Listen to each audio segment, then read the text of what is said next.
Euzu billahi mineşşeytanirracim. Bismillahirrahmanirrahim. Ve bihi nesta'in ve huve hayrun nasirin ve mu'in. Assalamu aleykum ve rahmetullahi ve berekatuhu. Adattagıday öz üstün sabağızды улантмакчыбыз inşallah. Өткөн сабакта 3 сүрөнү айтканбыз. Бул Кафирун сүрө менен Наср, анан кийин баягы Таббатияда Масад сүрөсүн айтканбыз. Ошондо убакытка жеткизебиз деп аракет кылып атып, айта турган сөздөр көп эле аягына чейин жетпей калгандыктан бир канча маселелер калып кеткен экен ал сүрөлөрдөнчү. Ошондуктан сабактарда 3 сүрөнү айтпаганга аракет кылабыз. Иншалла 2 сүрөнү экиден даярдап, экиден айтканга аракет кылабыз. Бүгүн иретте Маун сүрөсү менен Каусар сүрөсүн айтып беребиз иншалла. Ошол 2 сүрөнү гана айтканыбыз себеби ошол өткөн сабакта тиги сүрөлөрдүн кээ бир нерселер айтылбай калган себебинен иншалла. Андыктан буларды толук айтканга аракет кылалы. Азыр ошол Маун сүрөсү тууралуу иншалла сөз кылмакчыбыз. Ауzu billahi mineşşeytanirracim. Bismillahirrahmanirrahim. Маун сүрөсү адаттагыдай бул дагы Мекке же болбосо Медина деп эки түрдүү айтылып келатат. Кээ бир алымдарыбыз муну Меккеде түшкөн деп айтышат. Ал эми кээ бир алымдар жок, бул Меккеде эмес, Мединада түшкөн сүрө болуп эсептелинет. Анан ортодо жок, бул биринчи аяттары бул меккелик аят болуп эсептелинет. Анан баягы вайлул лил мусоллин дегенден баштап бул мединалык сүрө болуп эсептелинет деп экиге бөлүп туруп, ошол мүмкүн бул эки жолу түшкөн. Биринчисинде биринчи сүрө аяттар түшкөн, андан кийин барып кийинки аяттар түшкөн деген ойду дагы айтышкан да. Мунун себеби бул сүрө эки топту тең айтып кетип атат да. Кыска нуска кылып эки топ тууралуу айтып кетет. Биринчи капырлар тууралуу айтып кетип атат. Анан кийин мунафыктар тууралуу айтат. Капырлардын айткан себебинен алымдарыбыз айтты, бул Меккеде түшкөн депчи. Анан мунафыктар тууралуу сөз болгондуктан жок, бул Мединада түшкөн деген ойлор айтылган себептен. Көпчүлүк алымдар албетте муну мединалык деп билишет. Ал эми ортодо эки жакты тең таарынтпай эле деп айткандар дагы биздин өзүбүздүн мынакей мурда да айта кеткенбиз, Тавилат ахли сунна Матуриди, Абу Мансур Матуридинин китеби. Ошол алымдын айткан сөзүнө караганда жайыз дейт. Мүмкүн мындай деп да айтсак туура болот.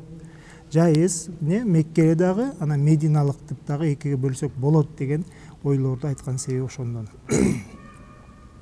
Эми сүрөнүн башына кирише турган болсок, азыр ошол акыбалга баягы эле Меккеге барабыз. Меккенин баягы ошол убакыттагы болгон Медина меккелик мусулмандарга болгон, момундарга болгон кысымчылык бар ал жерде. Капырлар ал жерде, капыр менен момун бар. Ал жерде мунафык жок. Ал жерде ачык.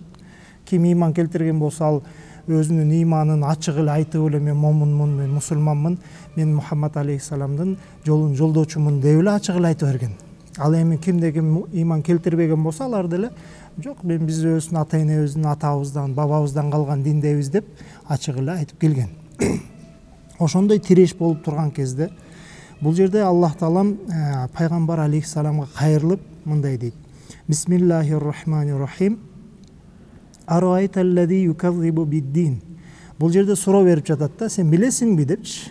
Бул динди, ислам динин жалганга чыгарган адамды, ошо жалганга чыгарып эле ушул жок туура эмес деп эле диндеги келген айтылган маселелердин баардыгын туура эмес, бул жалган деп эле жалганга чыгарган адамды сен билесиңби деп бул жерде Аллах Таалам пайгамбарга кайрылып жатат да. Бул суроо, билесиңби деген суроо, бул дегени эки мааниде келет да.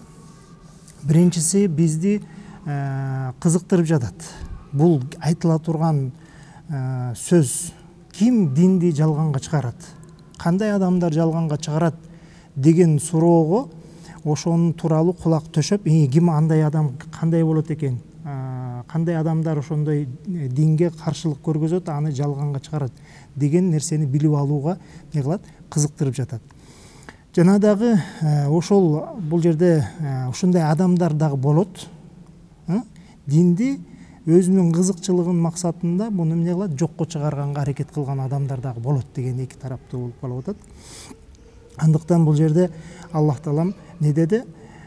Динди бул жерде юкалзибу деп баягы фейл, баягы этиш келип атат. Этиш баягындай келер чактагы келе турган мааниси келер чакка, жана дагы ошол эле кезде учур чакка дагы далалат кыла турган этишти айтып атат да. Андыктан азыркы учурда динди жокко чыгарып, динди жалган деп айткан адамдар болот. Жана дагы келер чакта дагы, кийин дагы ушундай адамдар келе берет. Ошондо келип алып, алар эмне кылат? Динди жалганга чыгарганга аракет кылат да. Көрдүңүздөр? Ошондой нерсени бизге Аллах Таалам эмне кылып атат? Кызыктырып, бул нерсени билип алгыла. Эртеңки күнү ошондой адамдарга жолугуп кала турган болсок, ошондой сыпаттарды эгерде таап калган болсок, анда биз билелик, алардын максаты эмне? Динди жалганга чыгаруу. Бул жок, бул жаман, бул деген жалган, бул деген өзүнөн токулунуп чыккан нерсе деген сөздөрдү айтканга не кылат? Аракет кылышат.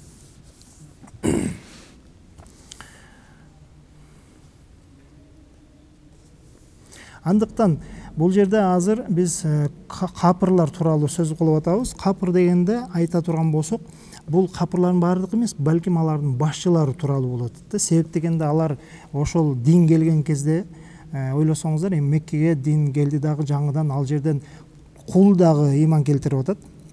Анан бир байлар дагы, көрүнүктүү бир адамдар дагы дин ыйман келтирип жатышат. Кээ бир учурларда эмне, башчылар дагы эмне болду?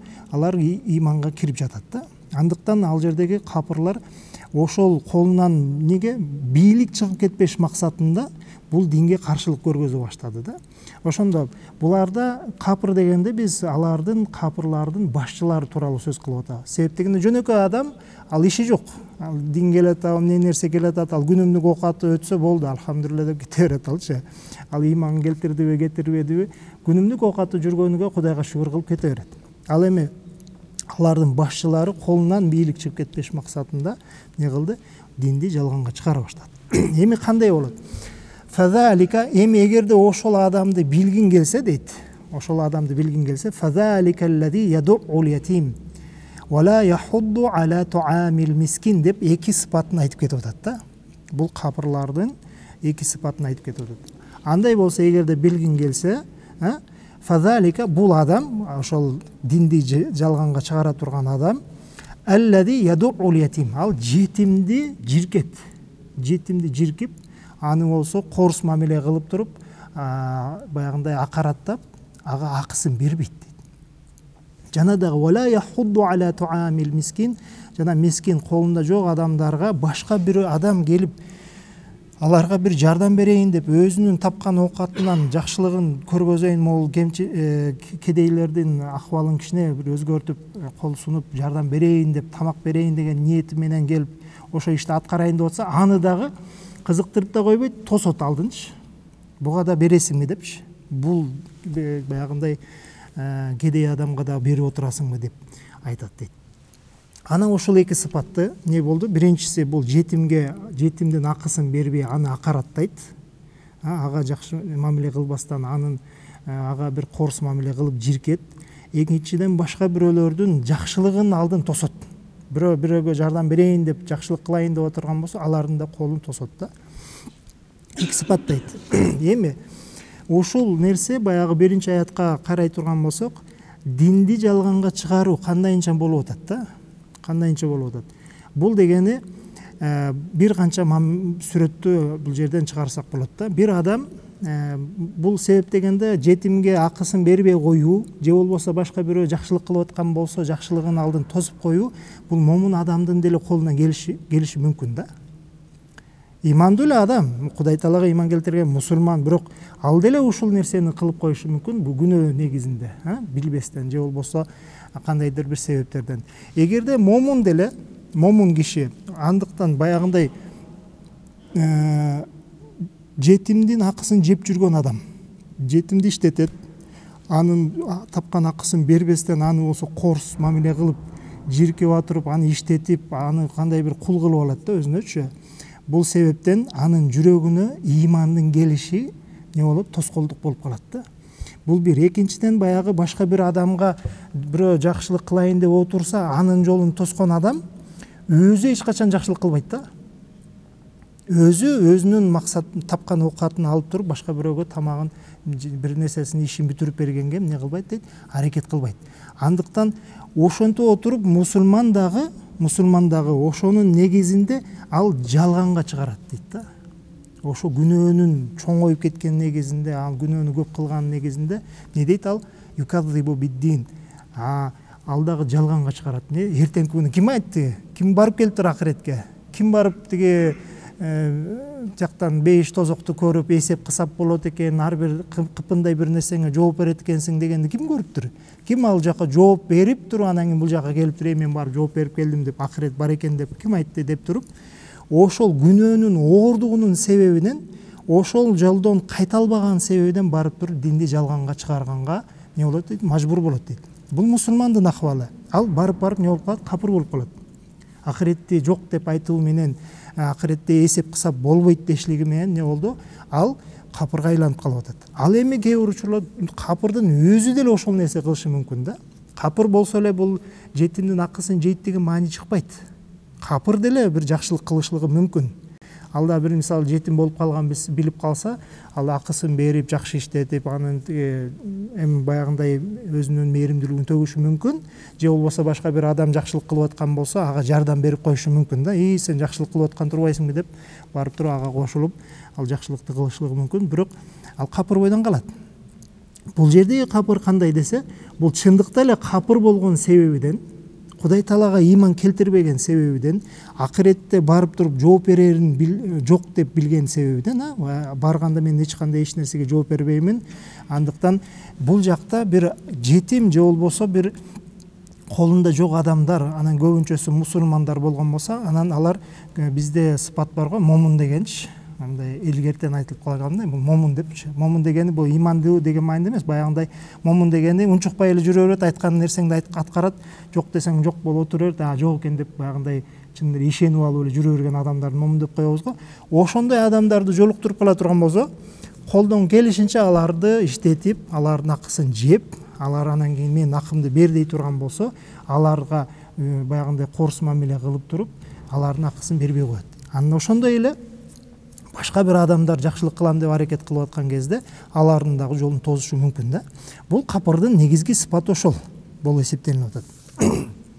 Андыктан бул жерде биз бул иштерди аткарган адам кимде ким аткарган болсо, натыйжасы бир капыр экендигин билсек болот да. Түшүнүктүү? Ошону айткысы келип атат да. Бул момун болуп алып, мусулман болуп алып деле Кудай Таалага ишенген бир ислам мамлекетинде деле атасы, ата-теги деле мусулман болуп келип туруп, анан бүгүнкү күндө өзү бахыл болуп калды. Ошо бахылдыктын натыйжасы эмне? Капырлыкка алып барып атат. Ошондой эле капыр дагы бахыл болушлугу мүмкүн экен да. Андыктан булардын келе турган максаты эмне? Ошол ишти кылып аткан адамдын себеби бул акыретти жок деп билгендигинен. Же мажбур болот жок дегенге, себеп дегенде күнөөсү толтура, же болбосо ошол капыр акыретти жок дешлиги менен күнөө кылат да. Эки тараптуу да. Бул түшүнүктүү болду. Андан тышкары биз эми мусулмандарга бул аяттын кандай тиешеси бар? Бизге эмне деген сабак? Эми билип алдык ушундай адамдар кылат экен. Мунун тескериси бизге сабак да. Бул жерде айтып атат, жетимди не кылат? Акысын жейт деп атат. Биз мусулмандарга бул сөздүн өзү неме берип атат? Жетимдин акысын жебе деген сөз чыгып атат да. Бизге, момундарга. Жетимдин акысын эч качан жебегиниң, аны эгерде иштетип ала турган болсоң, акысын толук бергиниң дагы эч качан жиркибе, ага корс мамиле кылба, жаман сөз сүйлөбө дегени. Ошондой эле башка бир адам бир жакшылыктарды кылып аткан болсо, бир мисалы келип туруп көптөгөн баягы мал алып келди, келип садака кылайын деп отурат. Ана ошо садакасын келип туруп ошого жардам бермиш болуп баягындай акырын бир жеринен өзүнө керектүүнү алып коет же дагы бир нерсе жеп коет деген мааниде да. Ошондой кылбагыла деген сөз да. Бирөө мамиле кылып туруп бирөө жеткизип отурган болсо, ошондой нерсенин алдын тоспогула. Ал болсо ичи күйүп атат да. Buncha mal dünya başkalarga tarap ketip atат. Başkalar алып кетип атат.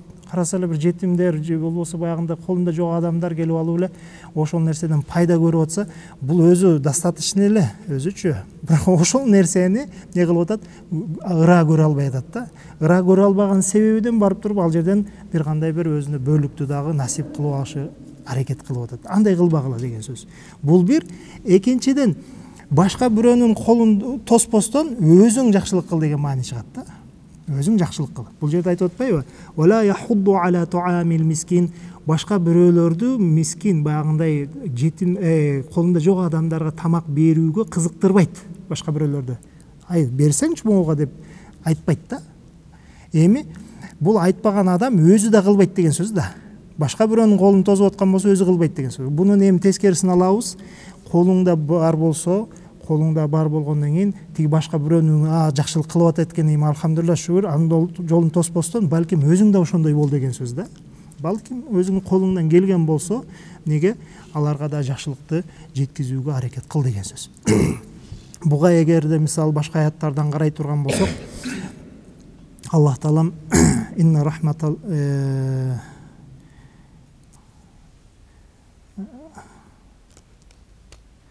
Инна рахматаллахи карибун анил мухсинин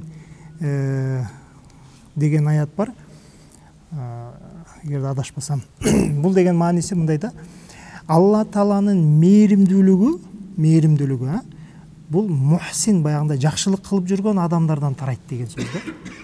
Бул дегени бул Аллах тааланын мээримдүүлүгү баардык нерсени ороп турат.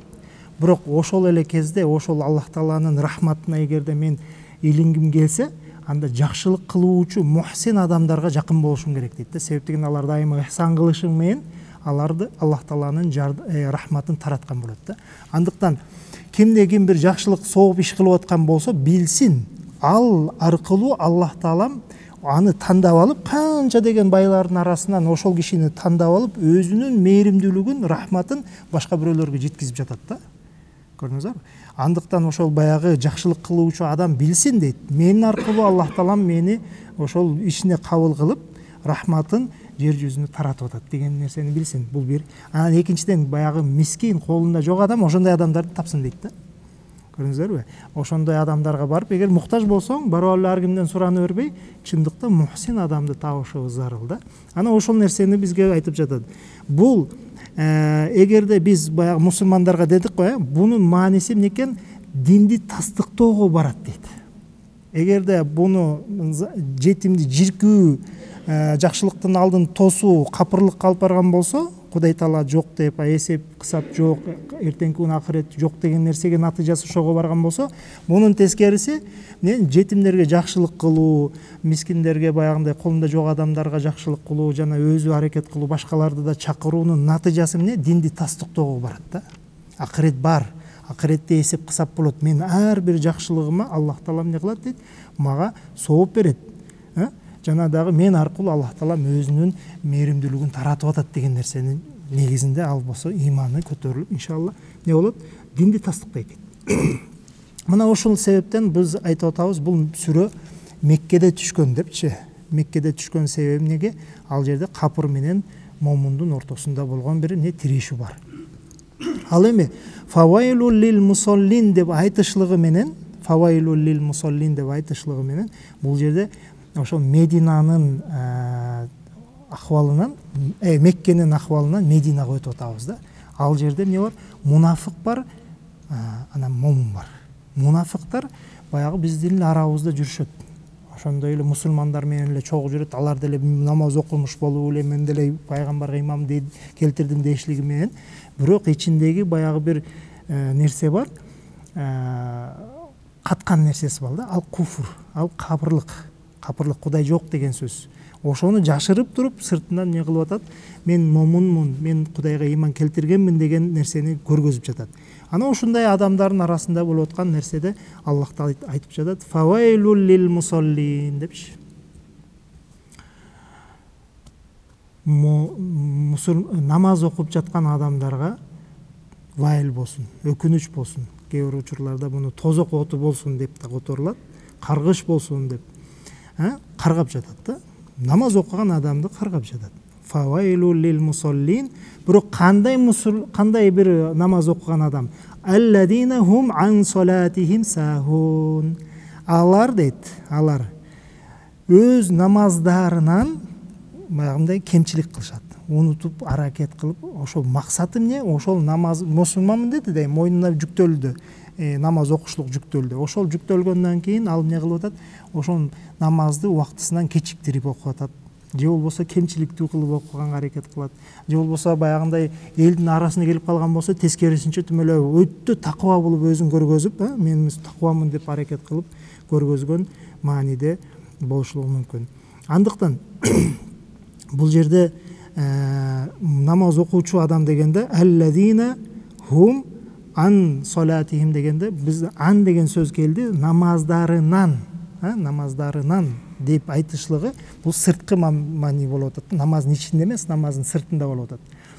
Сахун, эми көпчүлүк алымдарыбыз буну эмне деди? Убактынан кечиктирүү депчи, убактысынан кечиктирүү.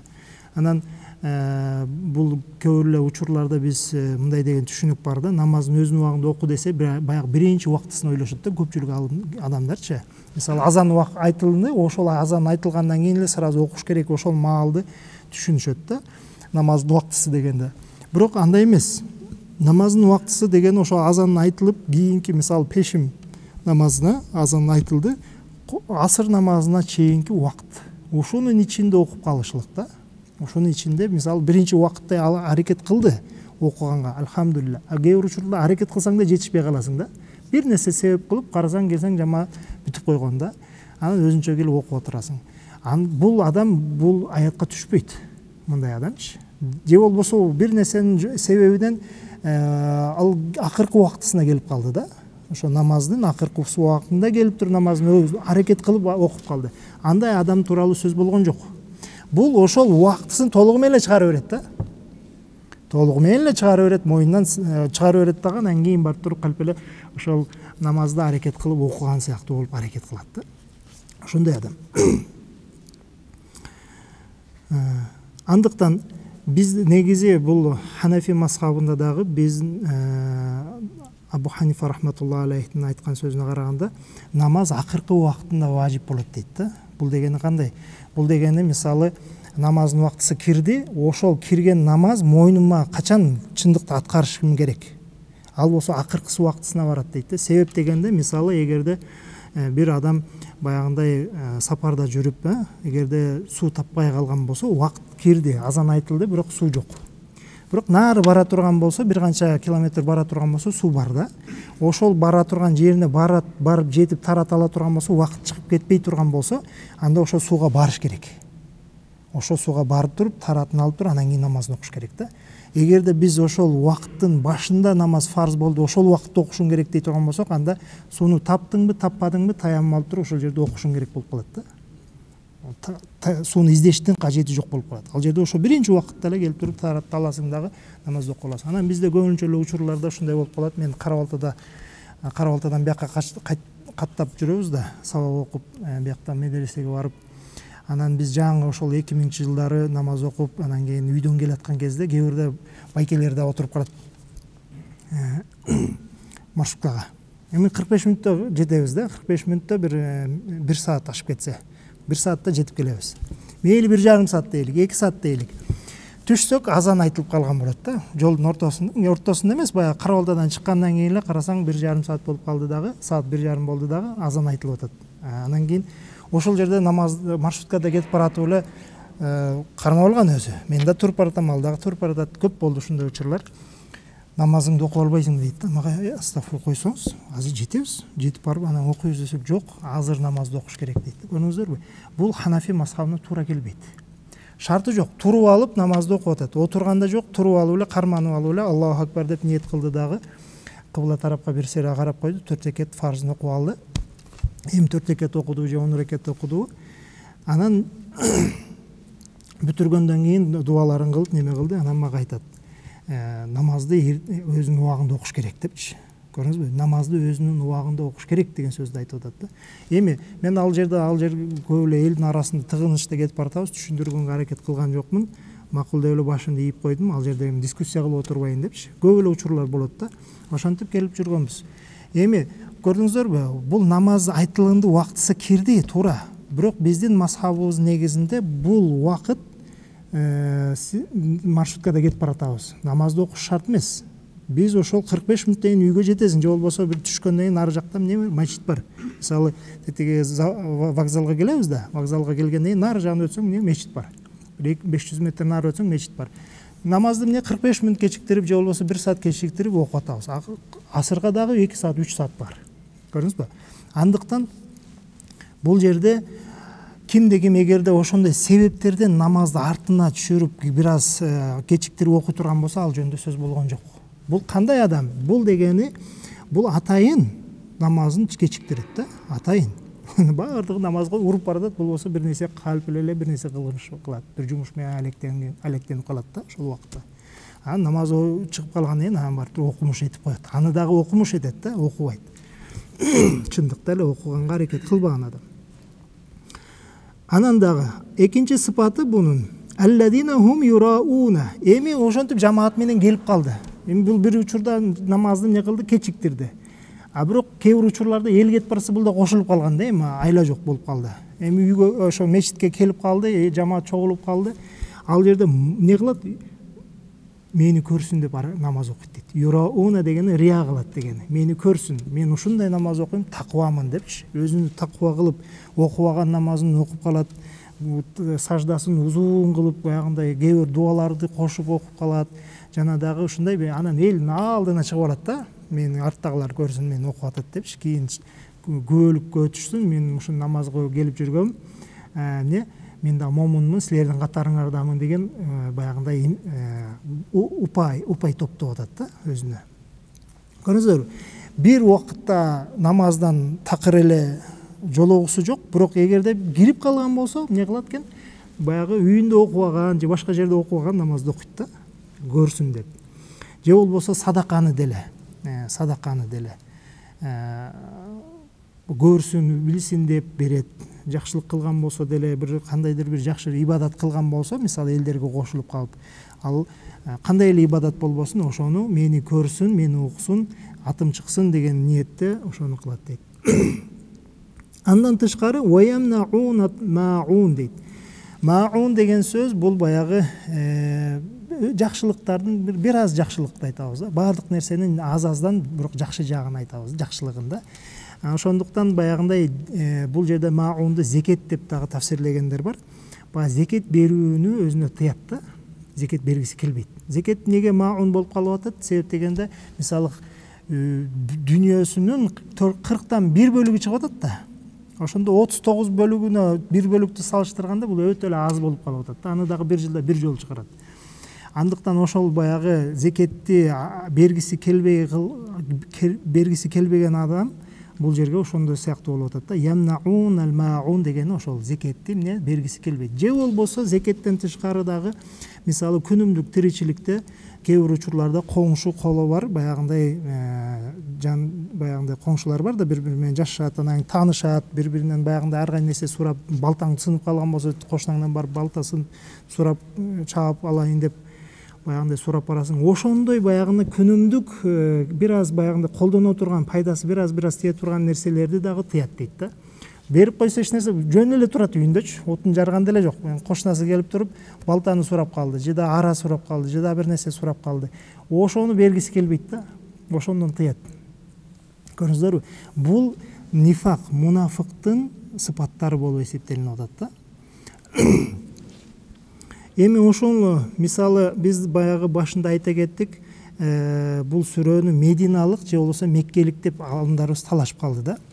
Эгерде биз моуну меккелик дей турган болсок, толугу менен ушул башынан баштап капырлардын немеси болду да, сыпаты туурабы? Анан фавайлул лил мусаллин дегенде буну капырларга кандай кылабыз? Капырлар дей турган болсок, капырлар жөнүндө сөз болуп атат, мунафыктар эмес, бул балким капырлар тууралуу дей турган болсок, капырлар дагы намаз окуган да. Өз убагындачы. Эми намаз дегенде биздин намаз эмес, алар өзүнүн ибадатын кылган да. Алар өзүнүн ибадатында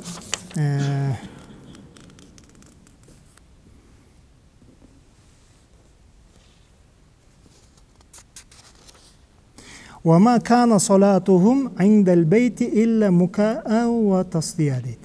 Алардын капырлардын ошол убактагы Меккедеги капырлардын намазы дейт. Бул жерде намаз дегени ибадаты деген мааниде. Алар да өзү ибадат кылган.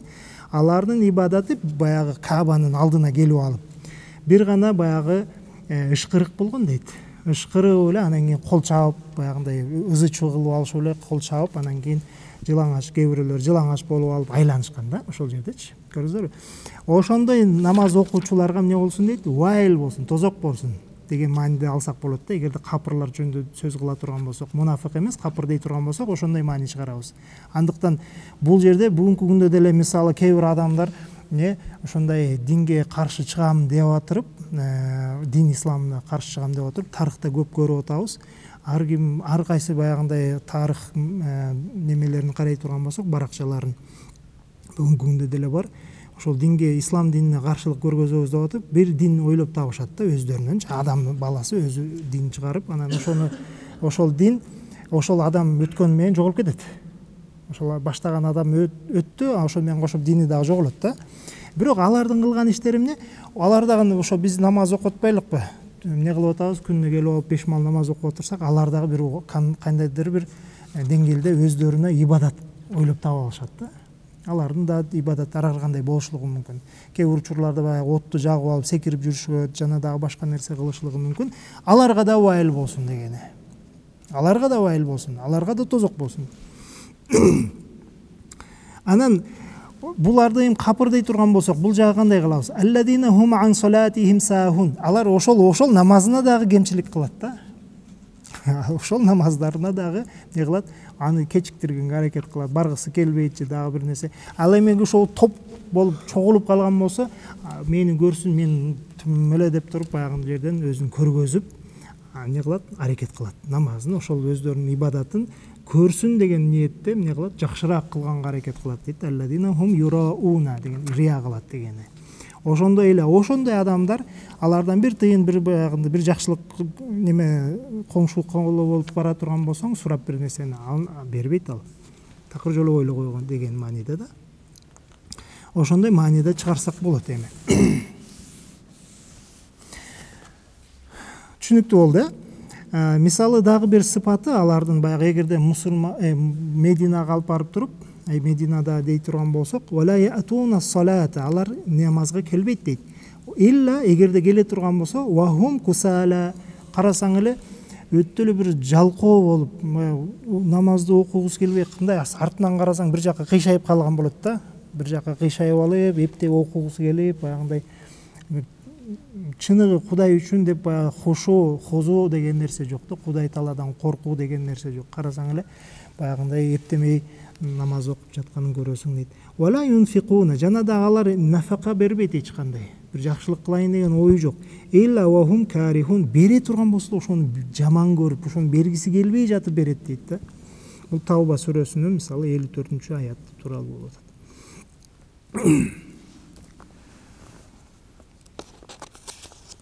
Бул сүрөнүн түшүшү тууралуу дагы бул баягы арайталлади деп бир кишини айтып атат да, башынан. Ошол кишини айта кетелик, айтпай калган экенбиз баш жагында. Бул Ас ибн Ваил деген киши да. Бул ошол эки сүрөнүн түшүшүнө себепкер болгон адам. Бул жерде дагы Маунда дагы айтылып келет. Аллади дегенде юказибу биддин, эң эле биринчи ошол киши тууралуу түшкөн бул сүрө. Андан тышкары кийинки келе турган капырларга дагы бул байланыштуу. Өткөн сабактарда да айтып кеткенбиз, кээ бир учурларда аяттар мисалы бир адам тууралуу сүйлөйт. Бирок ошого окшогон адамдардын баардыгын өзүнүн ичине ороп алат да. Бир ошол кишиге эле байланып калбайт. ошол сыпаттарды кимде тапкан болсок алар дагы кирип кете берет. Анан кийинки сүрө дагы мисалы Каусарга дагы ал киши себепкер болгон да түшүшүнө. Бул жерде эмне кылды? Динди жалганга чыгарып, тиги жерде болсо пайгамбарды абтар деп баягындай сыпаттап, баягындай сөккөн негизинде түшүп отурат.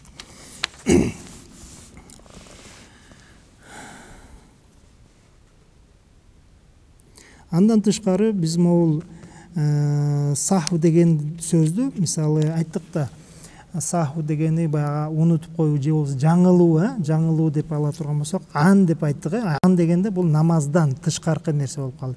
Эми эгерде ошону фи салатихим деп келгенде дейт, эгерде мисалы алладина хум фи салатихим сахун дегенде алар намаздын ичинде бул жаңылыш кылышат дей турган болсо, анда момундар тууралуу сөз болуп калмак да. Анда момундарга неме баягы тозок болсун, вайл тозок болсун деген сөз ошондо бизге тиешелүү болуп калмак да.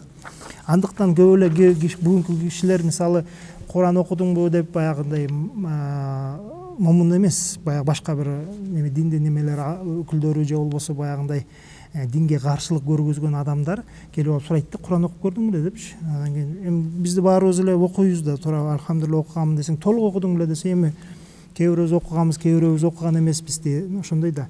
Анан кийин сен Маун сүрөсүн билесиңби десең, ооба дейт. Көрдүңбү мынакей могул жерде намаз окуган адамдарга эмне тозок болсун деп жатат. Кана десең эле вайлул лил мусаллин деп атпайбы? Көрдүңбү мынакей намазында алар не кылышат дейт, жаңылышат дейт деп которот да. Көрүңүздөр. Баягы биздин илимсиздигибизден, туура эмес мындай негизи эле маалыматыбыз бул тууралуу жок болгонубуздан колдонуп, бизге динибизди эмне кылат? Өзгөртөт да, бурмалап жиберип атат да. Ал айтып атат, намаз окуган чыныгы баягы таква адамдарга вайл тозок болсун депчи. Ана бир сөз, бир тамга, жакшы тагыраак айтканда тамга болуп атат да. Ан деген сөз ошондой дооматтан бизди куткарып атат да. Эгерде ошол фи деп келгенде намаздарын ичинде деген маани болгондо, анда момундарга тиешелүү болмок. Анда биз бардыгыбыз эле намаз окуп атып, кичине эле бир жаңылышып кала турган болсок, көп эле учурлар болуп да турабы? 4 рекет намаз окуп атасың, карасаң 3-үчүсүн окуп атасың, же 4-үчүсүн окуп атасың, билбей калдың да. Жаңылдың, болду, сага тозок деген сөз да. Турабы? Кээ бир учурларда бир нерсени окуйм деп эми ар кандай учурлар болуп калып атат, турабы? Ошондой жаңылыштардын бардыгына тозок болсун деген маани чыгып калмак да. Алхамдулилла, Аллах таалам ушул жерде фи деген сөздү колдонбогонуга, ан деп айтканына Кудайга шүгүр кылышыбыз керек да, көптөн көп шүгүр кылышыбыз керек. Эми бу эки жаңылыш бар экен. Намазга тиешелүү эки жаңылыш бар экен. Бирөөсү болсо намаздын сыртында, жана бирөөсү болсо намаздын ичинде. Намаздын сыртындагы бул капырлар же болбосо мушрик, мунафыктарга тиешелүү. Мунафыктар баягы намазга баргысы келбей, намазды окугусу келбей, аракет кылып баягындай эптеп эле ошо окуп алганга аракет кылат. Бул оңдолбойт. Бул ката оңдолбойт. Бул болду, бүттү. Ал эми намаздын ичиндеги катачылык болуп калган болсо, жаңылыш болуп калган болсо, аны биз момундар тездикти билип каласың да, мен могул жерде бир рекет калтырып кеттим дейсиң дагы, аны сажда саф менен оңдоп атасың. Туруп кошуп туруп 4-үчү рекетти кошосуң дагы, бир рекет калып кетти да, кошуп туруп сажда саф менен оңдоп койсо болот да. Намаздын ичинде, намаздан чыкпастан эле ал кемчиликти биз не кылсак болот экен, оңдоп алсак болот экен.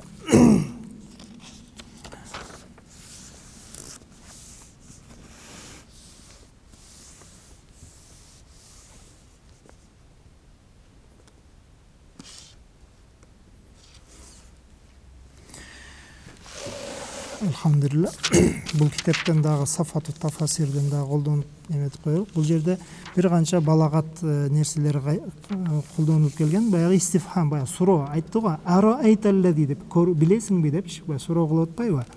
Көрдүңбү деп да которсок болот, албетте буну. Бул жерде ташвиq болуп атат. Баягы кызыктыруу, сами уккан адамды кызыктырууга, мындан кийинки келе турган кабар эмне тууралуу болот, ошого кулак сал деген сөз болуп атат да. Анан кийин ошону уккандан кийин не кыл дейт?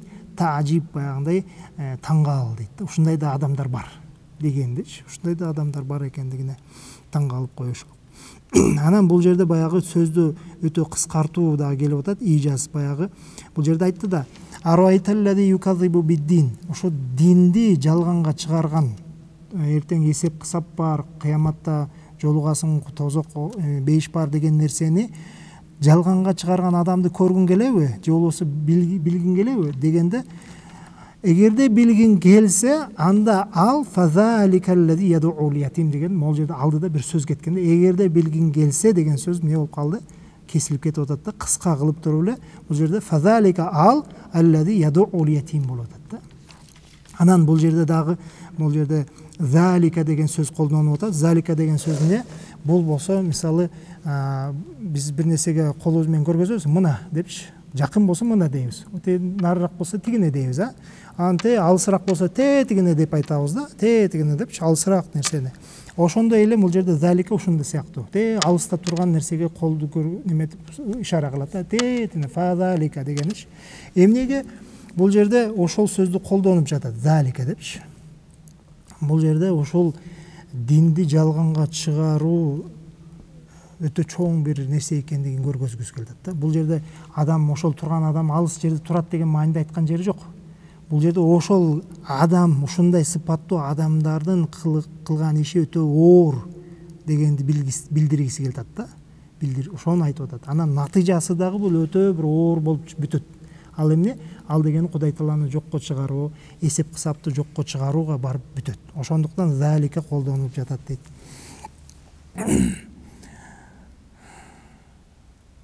Алхамдулиллах ва бихи настаин ва хуа хайрун насирин ва муин. Андан тышкары эми биз кийинки сүрөгө өтөлүк. Азыр маунду алхамдулилlah кыска нуска кылып түшүндүргөнгө аракет кылдык. Бисмиллахир-рахманир-рахим. Каусар сүрөсү. Же болбосо инна аатайнакал каусар сүрөсү деп айтып коебуз, кыска. Мисалы Ихлас сүрөсү деп айтсак, Кул хуаллаху ахад сүрөсү деп айтылып келет. Ошол сыяктуу инна аатайнакал каусар сүрөсү деп айтылып келет. Каусар сүрөсү бул дагы ошол Меккеде түшкөн сүрө болуп эсептелинет. Меккеде баягы эле акыбал да, баягы эле акыбал. Пайгамбар, мусулмандар, момундар жанында аракет кылып атышат. Кээ бир адамдар ыйман келтирип кирип отурушат. Анан кийин канча жыл өттү, ал жерде капырлар бар. Капырлар болсо пайгамбарга жана ыйман келтиргендерге болгон тиреши бар, каршылыгы бар. Анан ошондой акыбалда Каусар сүрөсү түшүп отурат да. Каусар сүрөсүнүн түшүшүнө бир риваяттарда ошол пайгамбар алейхиссаламдын Касим деген уулу болгон, Хадиченеден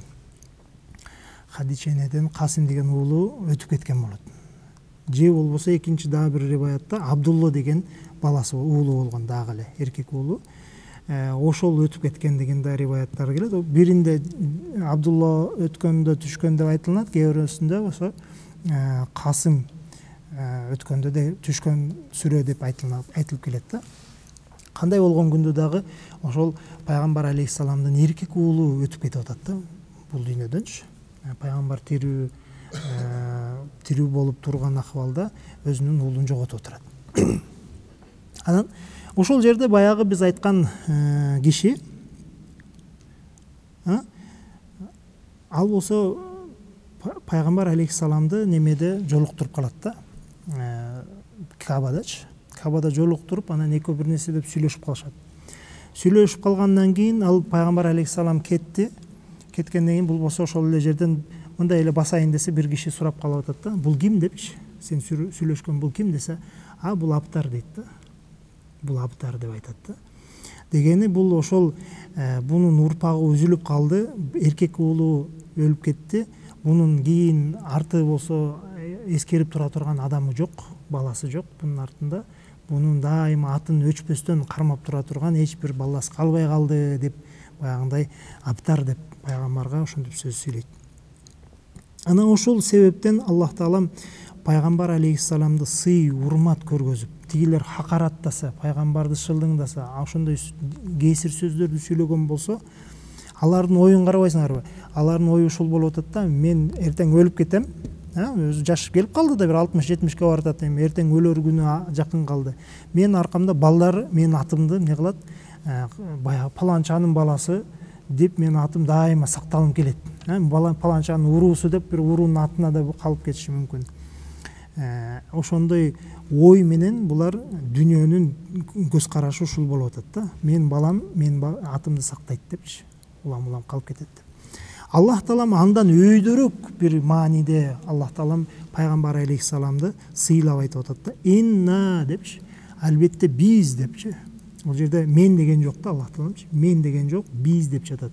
Биз дегени бүткүл малайкалар, бүткүл махлукаттардын бардыгы, биз бардыгыбыз деген мааниде.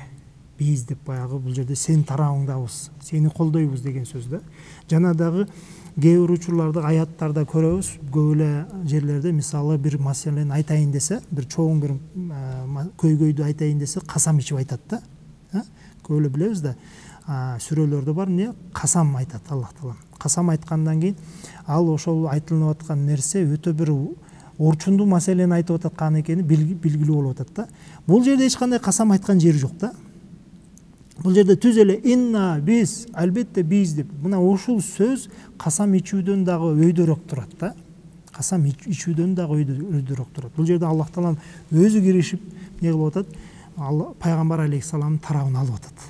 Ошондуктан биз эгерде моуну инна а'атайнакал каусар дегенде дайыма ошо окуган кезде пайгамбарды не кылабыз? Биз дагы колдоп чыгышыбыз зарыл да.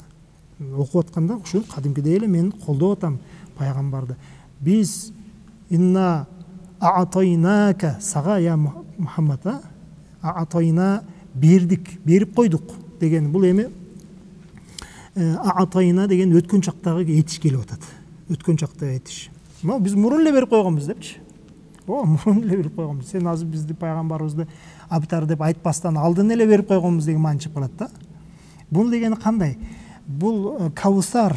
Каусар дегенде көп эле алымдарыбыз билесиздер, бул Каусар бул бейиштеги бир дарыя деп айтып келишет да, нахар. Эми ал бейишке пайгамбар бара элек азырчы. Бу жерде Меккеде турат. Меккеден жанакы жерден тиги киши менен сүйлөшүп кетти. Баягы киши келип алып пайгамбар алейхиссаламды не деди? Аптар деп тилдеп атат да. Эми ошол жерде Аллах Таалам пайгамбар алейхиссаламдын тарабын алып туруп, биз сага берип койдук. Бергенбиз качан эле. Каусарды. Бейишке ал жака барыш керек ишо. Аяка чейин көп убакыт бар дагычы.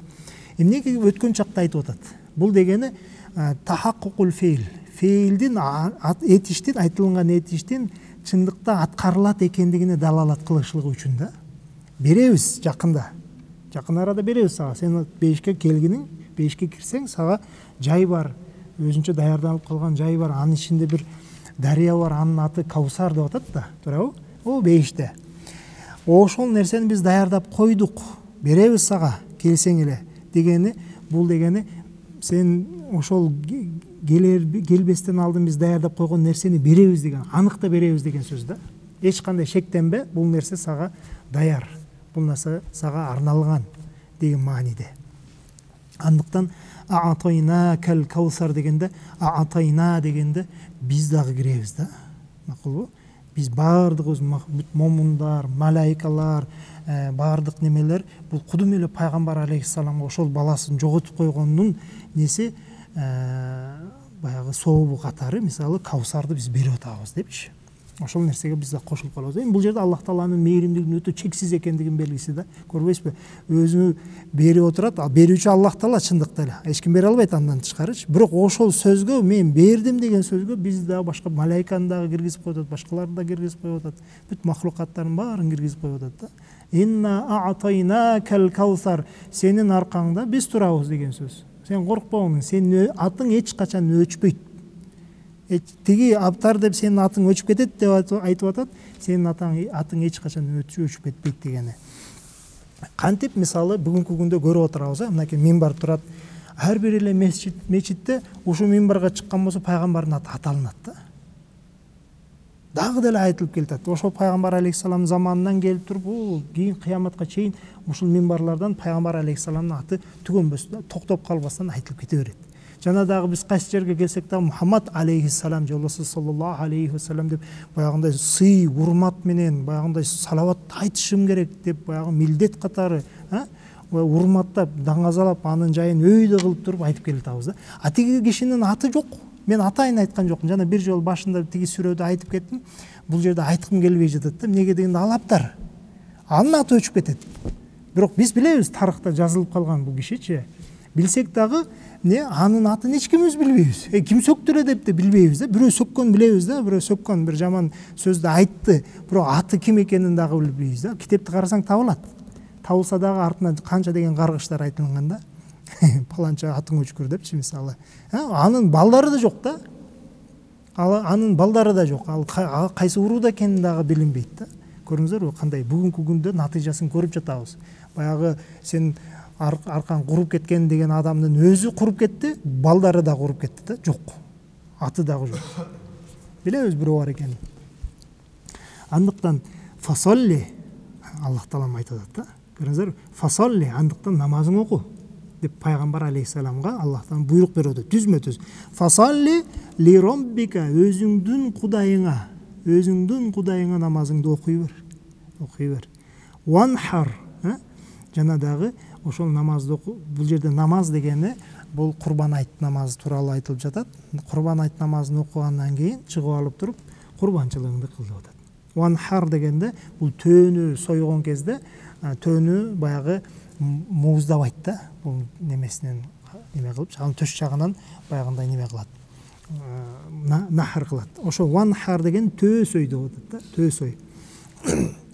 Ана ошол буйрукту пайгамбар алейхиссалам уккандан кийин, ошол немеден кийин, курбан айт намаздан кийин 100 төө алып келип, өзүнүн колу менен 70өсүн союп атат да. Фанахара ситтина минха биядихи дейт. Өзүнүн колу менен 70 төөнү не кылды дейт? Союп атат өзү.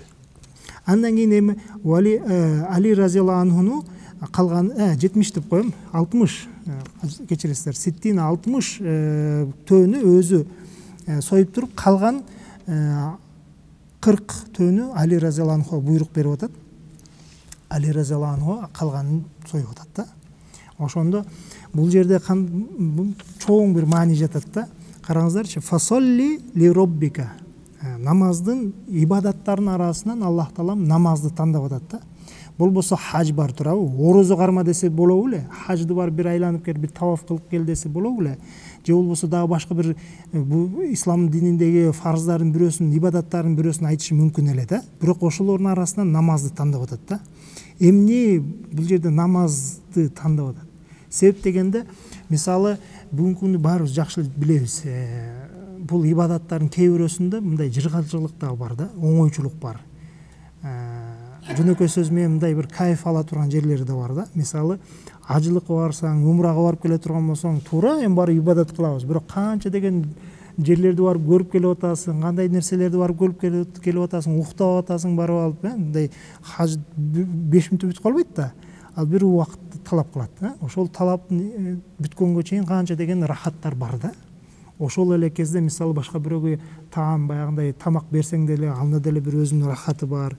Жана дагы башка. Мындайча айтканда, бул орозодо Аллаху акбар дегенде бизге баягы адал болгон оокат арам болуп калат намаздын ичиндечи. Намаздын ичинде биз оокаттанган болбойт. Тамак жегени болбойт. А бирок тавафта оокат жей беребиз. Мисалы да, ажылыкка барганда дегеним, ажылыкты өткөзүп аткан кезде кадимкидей тамак жейсиң, орозонун өзүндө тамак жейбиз мисалы. Же болбосо ошол эле Аллаху акбар дешлиги менен бизге адал болгон келинчегибиз арам болуп калып атат да. Туурабы? Келинчегибиз арам болуп калып атат. Жана дагы көптөгөн нерселер арам болуп калат. Бир гана эмне нерсе, бир гана Аллах таалага могу чекеңди жерге коюп туруп ибадат кылуу гана адал болуп калды да. Көрдүңүзбү? Ошол себептен Аллах таалам бул жерде фасалли деп туруп бул намазды өзгөчө кылып башкалардан алган себеби ошол да. Башка ибадаттарда жок нерсе бар да. Бул жерде бизге адал болгон нерсени өзүбүзгө арам кылып атабыз. Ли роббика, өзүң кудайыңа. Андан кийин ванхар, неге баягы курбанчылыкты айтып жатат? Бул жерде өзүңдүн колуң менен курбанчылык кыл деп атат да Аллах таалачы. Башка бирөөнүн буйругу эмес, өзүң колуң менен курбанчылык кыл деп атат. Негизи эле мындай бир жаныбарды эми мындай сырттан карагандачы, мындай баягы сырттан караганда бир жаныбардын жанын алып атышы өзү оор да. Кан чыгып атат, карасаң бул баягы тыбырчылап атат. Бир жаныбардын жаны чыгып кетип атат да. Ал уй болсун, ал кой болсун, ал төө болсун, не болсун. бул өзү бир кандай нерсе, акыбал, ошол бир неме жакпаган, жүрөккө жакпаган, адамга жакпаган бир нерсе да. Ошол көргөндө бир жиркенич бар да, мындайчы. А бирок айбан өлөт экен да негизи элечи. Бул эми жаралган адам баардыгыбыз жаныбызды беребиз. Ал айбан дагы жанын берет экен да. Эми ошол айбан арам өлүп калышлыгы менен адал өлүшлүгүнүн экөөнүн ортосунда айырмы бар да. Эми бул болсо мисалы арам өлүп калды, жатат бир жерде сасып, эч ким тийбейт, арам өлүп калды деп аны жегенге да болбойт да. Туурабы? Мисалы кой жатат же уй жатат. Ал эми ошол эле уйду эгерде баягы бисмилланы айтып туруп адалдап сое турган болсо, ал уйга бул мээрим экен да. Жанынын чыгышлыгы адал болуп чыгып кетишлиги бул мээрим болуп отурат. Андыктан ошол киши баягы союп аткан адам дагы бисмиллахи Аллаху акбар деп баягыны мууздап жатат. Ал дагы бир өзүнчө бир неме экен да, машаккат экен негизиненчи. Караса эле бирөөнүн жаныбар болгон күндө деле тооктун деле башын неме муздап аткан кезде жаны чыгарып атканда кандай бир акыбалга туш келесиң да, бир жүрөгүң бир кызыктай болуп кетет. Ошондой эле эми союп атканда да бир неме болот. Эми бирок ошол кезде Аллаху акбар деп, бисмиллахи Аллаху акбар деп адалдап бир союшту, бул дагы өзү бир рахмат болуп атат да, мээрим болуп атат. Ошол жандыкка жана да сойгон адамга дагы. Андыктан бул жерде Аллах Таалам эми уулуң өтүп кетип атат. Сени бирөөлөр келип туруп не деп атат? Сен аптарсың, баягындай куруп кеттиң, атың өчүп калды, аркаңан эч ким калбады деген сөздү айтып отурат. Аллах Таалам анын даңазалап өйдө көтөрүп сага каусар беребиз деп бизди кошуп коюп, мен өзүм бердим деп атат. Анан кийин фасолли, намазыңды окуунун ли роббика, өзүң кудайыңа, ванхар деп туруп буйрук берип атат. Баягы төө сой депчи. Төө сой деп, анан төө сойгондо да 60 төөнү өзүнүн колу менен союп атат да. Бул деген эмне?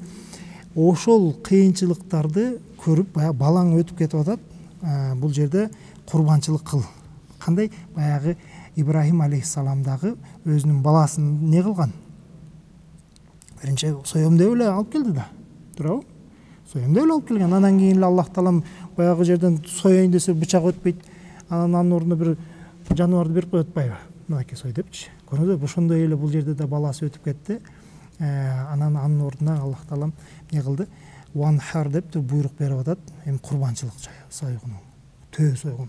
100дү алып келген, 100дүн 60оосун өзү кол менен сойду да, калгандарын Али разияллаху анхуга буйрук берип сойдуруп атат. Инна шаниака, ошол сени куруп кетти деп сөккөн адам дейт. Шани дегени өз баягындай мугзип дегени сени ачууландырган. Сени ошол ачууландырган адамдын өзү хуал абтар, өзү куруп кетүүчү.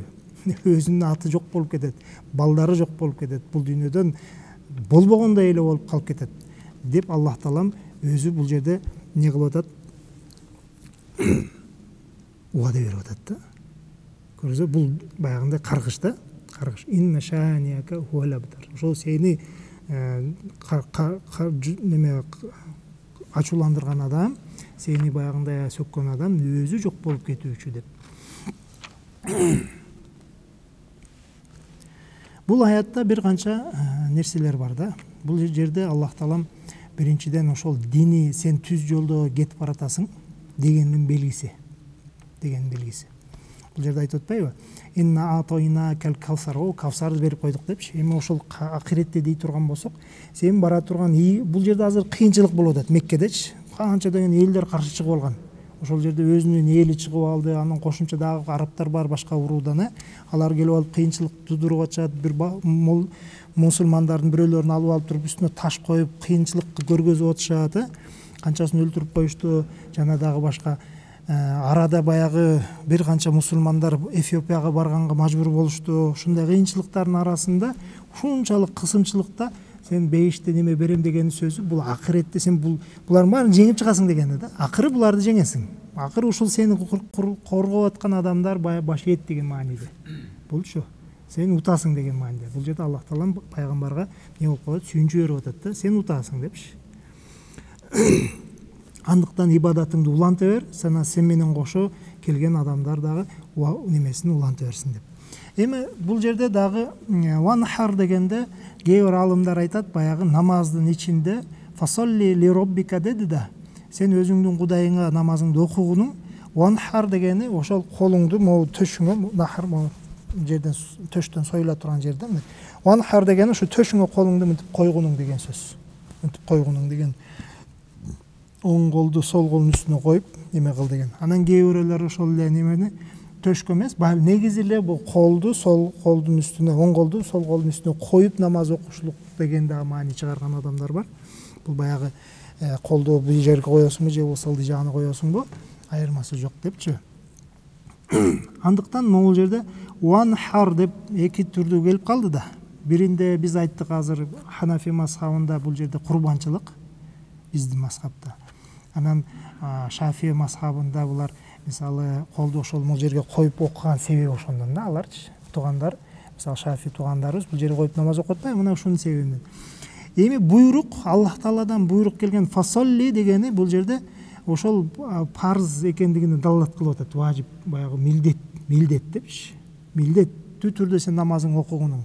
5 убакыт намазыңды, анын ичинен бул жерде тетиги курбан айт намазы деп да кээ биз көбүнчөсү ошондо деп айтабыз. Негизинен 5 убакыт намазга да далилат кылат. Ал эми ванхар дегенде бул фарз да турабы? Буйрук болуп атат да, фарз. Эмнеге буну биз курбанчылыкты важип деп калдык? Себеп дегенде эгерде биздин неме могул аяттарда эгерде карама каршылык келип кала турган болсо, ошол бир эле нерсе эки карама каршы маанини берип кала турган болсо, мисалы бирөөсү бул жерде курбанчылык деп атат, башка алым буну болсо намазда колуңду кой деген мааниде келген деп экөө талашып калдыбы? Ошол өзүнүн турган немесинен, жайынан буйрук ылдый түшөт да. Фарз буйругунан ылдый түшкөндөн кийинки эле буйрук эмне? Ал важип да. Ошол бизде баягы курбанчылыктын важип болуп калышынын себеби ошондон да. Бул баягы фарз болбой, балким важип болуп калып ылдый түшүп атат да. Көрдүңүзбү? Ошол экөөнүн талаш, баягы эки сөздүн бири-бирине болгон карама каршылыгынын себебинен бунун деңгээли буйрук жагынан, неме жагынан ылдый түшүп важип болуп калып атат.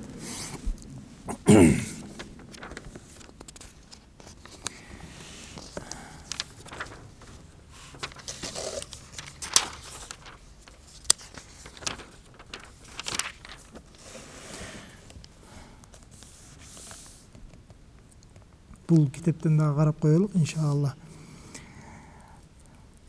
Нахрул Каусар дейт. Баягы Каусар дарыясы, суу аккан жер. Бул баягы сахих немелерде, хадистерде сабыт бекем болуп келген. Нахрун фил джаннати дейт. Бул бейиштеги болгон бир деңиз, агып турган бир деңиз дейт. Хафатуху мин захабин. Анын эки тарабы баягы эми агып атканда бул жээги бар, анын бул жээги бар да турабы? Эки жээги дейт. Бул алтындан дейт. Анын аккан суу агып аткан түбү бар го, ал болсо якут баягындай асыл таштардан. Ошол якуттардан, асыл таштардан үстүнө суу агып турат. Турбатуху атябу минал миски дейт. Ал жердеги топурак, ошол жер топуракты эгерде колуңа кармап жыттай турган болсоң, ал эмне дейт? Мисктен дагы жыттуураак дейт. Ушундай бир жыттуу топурагы. Анан агып турган суусу ахла минал асали, баягы асал балды жесең кандай таттуу, андан дагы таттуураак дейт. Жана дагы каардан дагы агыраак дейт. Каар жаап атканда кышында чыксаң ушундай апак болуп жайт го, баардык жерде апак кылып таштайт. Андан да агыраак дейт. Эми кимде ким ал жерден жөн эле бир эле урттап эле койсо дейт, бир эле урттап эле кое турган болсо, ал ошол урттагандан кийин эч качан эмне дейт, оозу кургап суу сабайт дейт. Ошондой хадистин негизинде биз могул Каусарды эмне дедик? Каусар бул бир дарыя деп чечтик да. Жана да Анас радыйаллаху анхудан риваят келип атат. Биз пайгамбар саллаллаху алейхи вассаламдын алдында отурган элек дейт. Ал киши жаныбызда отурган болчу. Анан бир убакта мындай уктап кетти. Отурган жеринен эле уктап калды дейт. Эми биз сырттан караганда уктагандай көрүндү да. Бир убакта эле сумма рафа расаху дейт. Мынтип башын көтөрдү дагы мубтасиман жылмайып калды. Жылмайып анан кийин факулна. Ошо жылмайып калсак, биз айттык: "Я Расулалла, эмне сизди мынтип жылмайтып жатат? Неге сиз мынтип жылмайып жатасыз?" деди. Деп баягы жанында отурган сахабалар сурап атат да. Бул Меккеде болуп аткан окуя. Анда пайгамбар алейхиссалам кала айтты: "Унзилат алейя анифан суратун" дейт. Ошол азыр эле, жаңы эле жаңы эле мага бир сүрө келип түштү дейт. Баягы айтты го Анас разияллаху анху пайгамбар алейхисалам уктай түштү депчи. Уктай түшпөй эле эмне кылып атат дейт. Бул жерде пайгамбар алейхисаламга вахий келип атат да. Вахий келген учуру.